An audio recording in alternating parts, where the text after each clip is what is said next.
The snap, no, it's a handoff to Latarius Ruffin, and Latarius is into the end zone for the touchdown. Touchdown, Patriots. Snap, Cole Frederick back to pass, looking deep down the sideline. Andre G is there. He has the catch for the touchdown. Hello and welcome to the Hillcrest Football Review with Coach Sam Adams. I'm Brent Jones, and Coach Adams, the regular season is done, ending 7-3, just like last year. Had a nice game against Brookwood, and getting ready for the playoffs, and you've got a break. First, before you talk about the playoffs and the break and the rest and all that, evaluate that game for us against Brookwood. Well, I thought it was a business-like approach to the game by our guys, and we kind of went out and got to play a lot of guys that didn't get a lot of experience throughout the year, so that's always good to get more people involved on Friday night. And it really gives us some good momentum heading into the off week. Right. And we'll take a look at that Brookwood game, and we'll look ahead as we go along, looking at the highlights right after this. Stick around.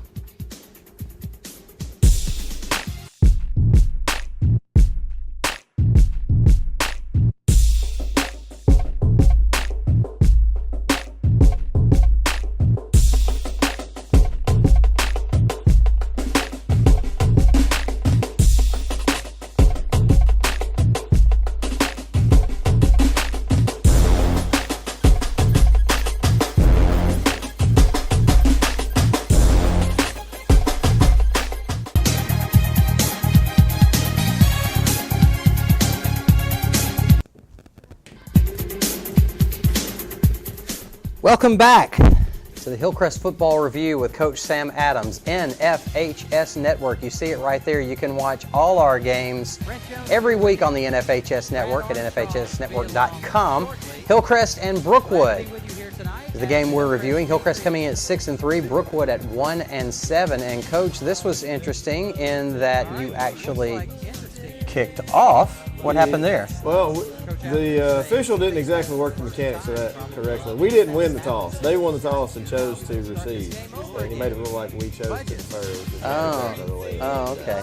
Well, it still worked out fine, and you're going to be faced with this from time to time, so I guess it was good to get that experience that you don't usually have. That's right. It's good by our defense getting a 3 and out to start the game.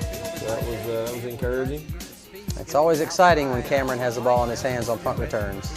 Yeah, that was one of those where you Cameron. You get worried about him going the wrong way, and the next thing you know, he's turning the corner. The snap, the quick pass over to the left. All right. Andre G has really stepped in well the last couple games to take command of that next receiver spot. So your offense moved the ball pretty well in this first possession, but you had to settle for a field goal, which I think is good in a way. Dean kicked the ball really well the other night. We'd like to have had a few more touchdowns when we had to settle for those field goals. On that one, we had an opportunity to convert a 4th and 1, and we had an offensive penalty, and that put us in a field goal situation. It's good to get him that game experience kicking a lot of field goals, though, because you may need those later on. Yeah, absolutely. He did a great job. So your defense holds again, forces a punt. Good field position again to start out for your offense. That makes it a little bit easier when you can start your drive on the 40-yard line. For sure, we start with a good completion there to Latarius Ruffin. He had a really good game. Finished up with over 190 total yards on offense. Yeah, he was our player of the game. Really ran the ball hard. There's another good carry by Jalen Cheatham, who was getting his first real action on Friday night at tailback. The offense moving down the field again and put it in the end zone here for the first touchdown of the game. It really blocked pretty well on the perimeter, and Latarius did a good job of sticking in the end zone. I like the way Latarius hits the hole. He hits it really hard. He does. He's got a good low center of gravity. I guess that's a politically correct way for calling him short, but he runs with good pad level and has a good burst when he decides to get vertical. And your defense holding once again. How'd you feel about the defense Friday night? Really they had one drive where they moved the ball consistently. That was the one right before the half. Right. But I thought they played really well, tackled well, and we got a lot of guys around the ball. High pass completed to Andre G. And G doing a really nice job of just getting dead vertical right after the catch and not dancing around and trying to set up blocks too much. I thought that was a positive from the other night. So the first quarter ends, we switch sides of the field and continue marching toward the end zone here. We really had a lot of success off of the right side, running the ball the other night.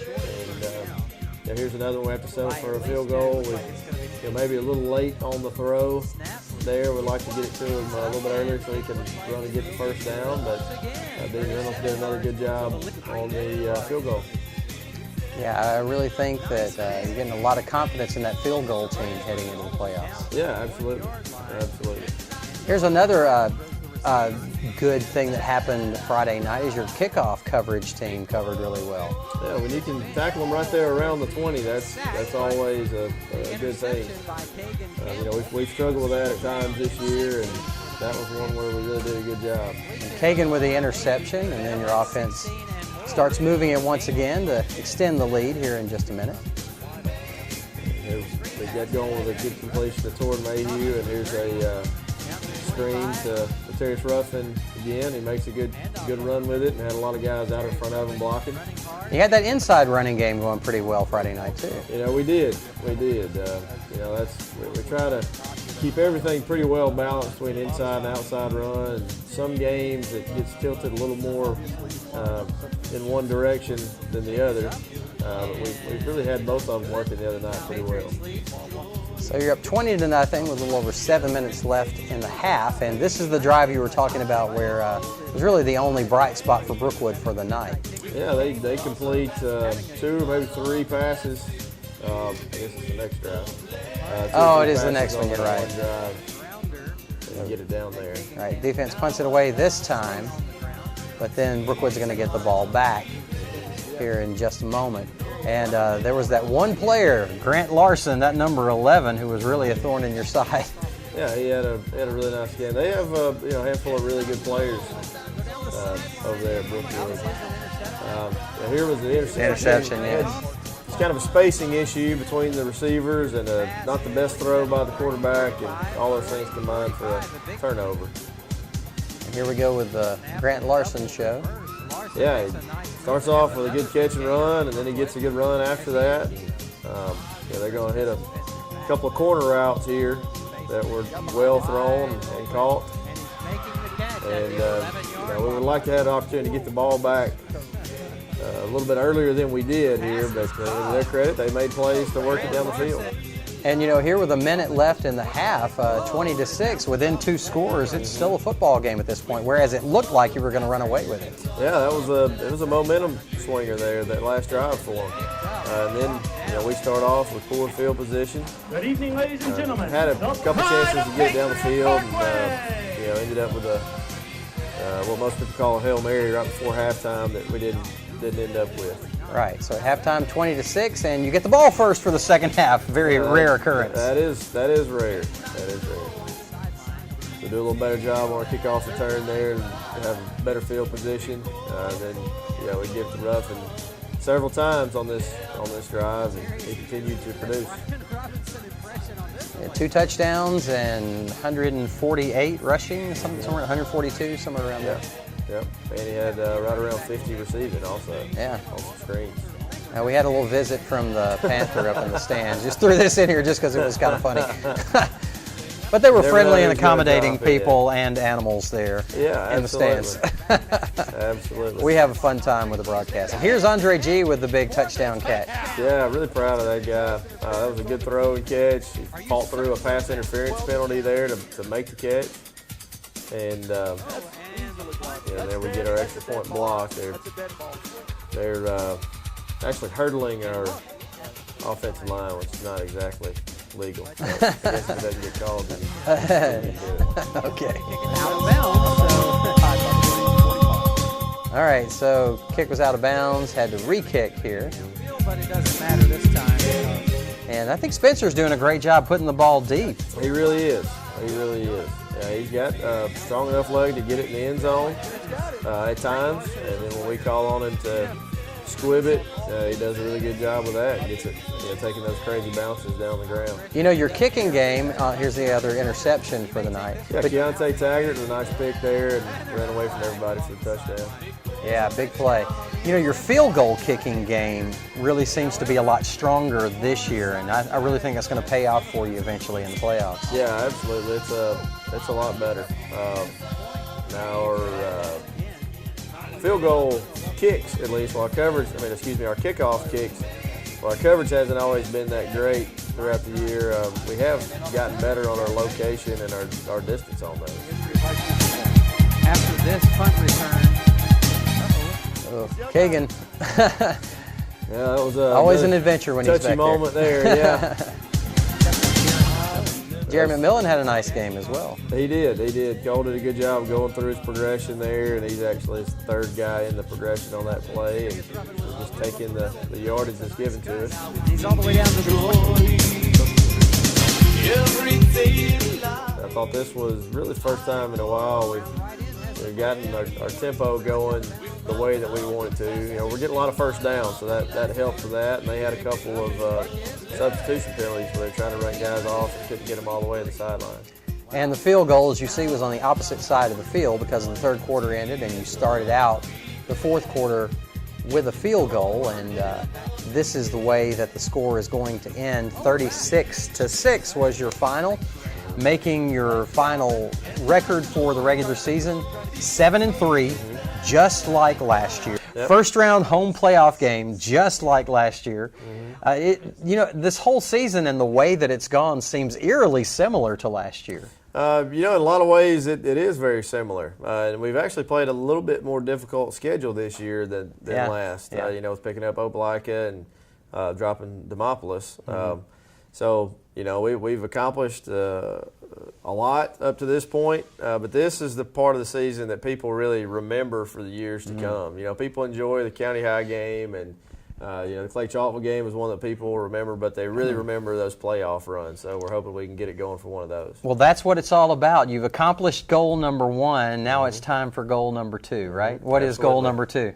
We just want to be playing our best football when the playoffs roll around, and we don't really talk about as far as making it to a certain round or ending up as the state champion or whatever. I think if we're peaking at the right time, then we'll have a chance to really do some special things. Hold on, let me guess.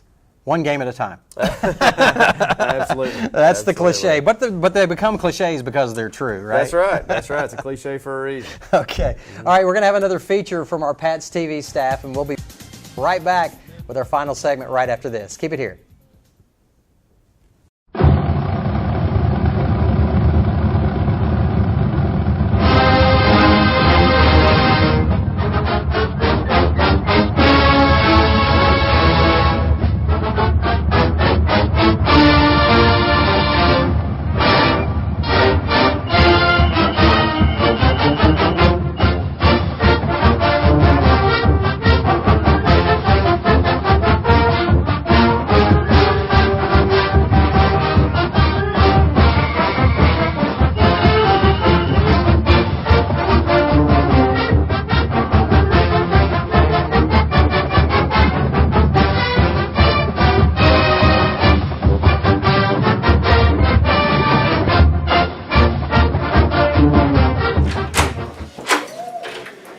Wow.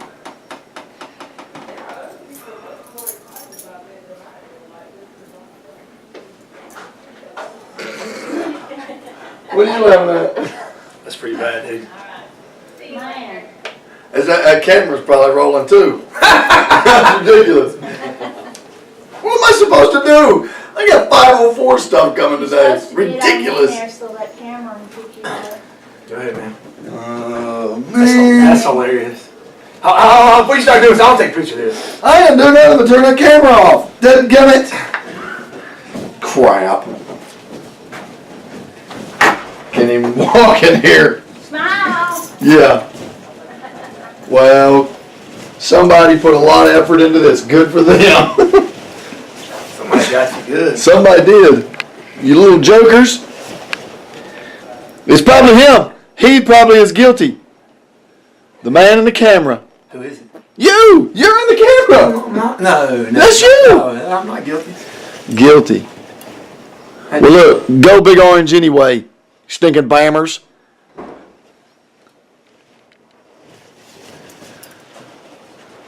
don't even have to turn this thing off. Dang. Oh, that's great. That's just classic.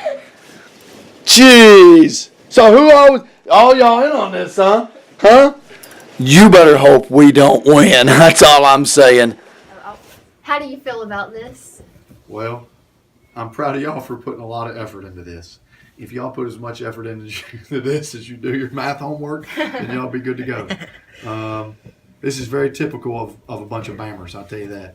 Make everything look like a bunch of trash. That's just the way I feel. I'm glad y'all have enough personality to think to do some funny stuff. That's true. I'm serious. Kids ought to do this kind of good fun more. Are you looking forward to next week's show to see this?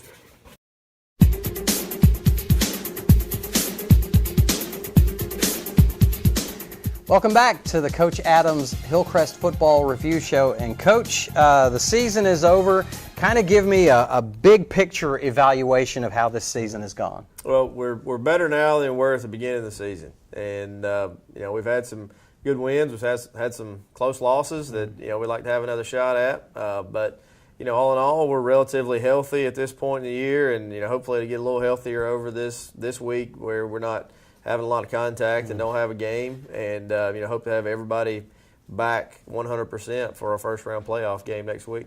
I think the timing of the bye week and the decision to play in what they call week 0 was a good one, and it's paying off for you now. All right, speaking of the playoffs, an opening round playoff game at home against Northview. Give us just a quick summary of what you expect from Northview. Well, when you watch them just take the field, they've got a lot of really good-looking players. I mean, they're if you look at their record, you can kind of make assumptions about what kind of team they are. But when you see them on the field, that they don't look like it's right now a 4-5 team, and maybe a 5-5 team by the time they come in here. They got a quarterback that's committed to UAB. They've got a defensive lineman that's committed to Louisville. They got a couple of receivers with Jacksonville State offers, and one's got an Alabama A&M offer. And they really got athletes everywhere, and we're going to play really well to beat them. Okay. Well, all right, Coach, congratulations on a great season. This has been a lot of fun doing the Hillcrest Football Review for the regular season, but we'll do at least one more and hopefully several more as we move through the playoffs. Hope so. Thank you. Thanks for joining us.